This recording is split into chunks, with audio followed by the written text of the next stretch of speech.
អ្នកទាំងអស់គ្នាខ្ញុំអេនជីឡាណាមានសំណួរមួយដែលអតិថិជនសួរខ្ញុំគាត់សួរថាចេះបងតើខ្មែរនៅអាមេរិកស្អាតអត់សម្រាប់ខ្ញុំខ្មែរនៅអាមេរិកគឺអាក្រក់អូខេអានេះអត់មាននិយាយប្រអាប់ទេតែនិយាយដែលខ្ញុំឃើញការពិតពេលដែលខ្ញុំទៅផាកអញ្ចឹងណា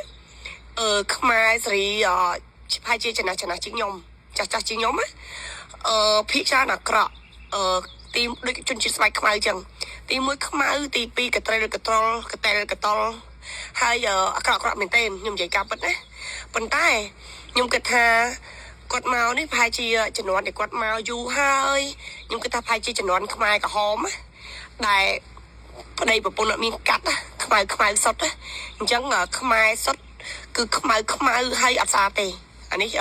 ប៉ុន្តែខ្មែរជំនាន់ក្រោយដូចជាមកសេរីខ្ញុំរៀងក្រាន់បើ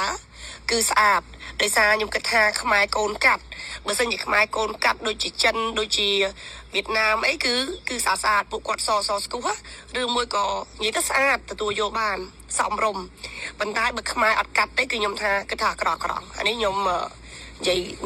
អ្វីដែលខ្ញុំមើលឃើញគឺខ្ញុំបានប្រាប់ទេហើយមួយទៀតដូចខ្ញុំអញ្ចឹងខ្ញុំខ្មែរមែនប៉ុន្តែពេលដែលខ្ញុំទៅណាគេថាខ្ញុំខ្មែរ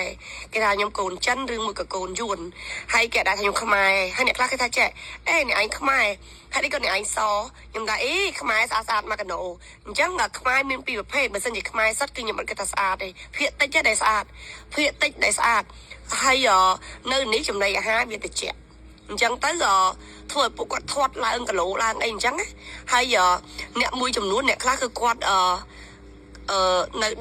នៅធ្វើជាការដាំដំណាំដាំអីដែរណាទោះបីជានៅអាមេរិកប្រទេសទំនើបមែនប៉ុន្តែគាត់ធ្វើជាការដាំដុះដាំនេះដាំនោះទៅលក់នៅផ្សារមេឃផ្សារអីអញ្ចឹងណាអូខេអ្នកនរគ្នាហើយចុះអ្នកអាមេរិកមួយចំនួនគិតមិនដែរគិតដូចខ្ញុំអត់ប៉ុន្តែសម្រាប់ខ្ញុំអ្វីដែលខ្ញុំឃើញខ្មែរមកពីសេរីមុនណាគឺអាក្រក់លើកលែងតកូនកាត់ទេទោះបីជានៅស្រុកខ្មែរក៏ដោយខ្មែរសុទ្ធក៏វាអត់ស្អាតដែរប៉ុន្តែបើកូនកាត់ស្អាតអូខេអ្នកនរគ្នាគិតមិនដែរមួយទៀតណាកុំភ្លេចណា page Angela USA brand ចង់ទិញអីវ៉ាន់លក់តចង់ទិញអីវ៉ាន់ទៅប្រើប្រាស់ចង់ទិញក្រែមលាបមាត់ brand ល្បីដូចជា Dior YSL Givenchy តម្លៃក្រោមទីផ្សារ 50-60% ណាហើយអីវ៉ាន់គឺសុទ្ធទាំងអស់ហើយអីវ៉ាន់ដូចជាមាន Olay L'Oreal អីចឹងអ្នកនរគ្នាណាគឺអីវ៉ាន់ក្រោមទីផ្សារ 50% អ្នកនរគ្នាអាចយកទៅលក់យកទៅលាបលក់បន្តចំណេញបានលុយច្រើនកុំភ្លេចណាអ្នកនរគ្នា page Angela USA brand បាយបាយស្អាតអ្នកទាំងអស់គ្នា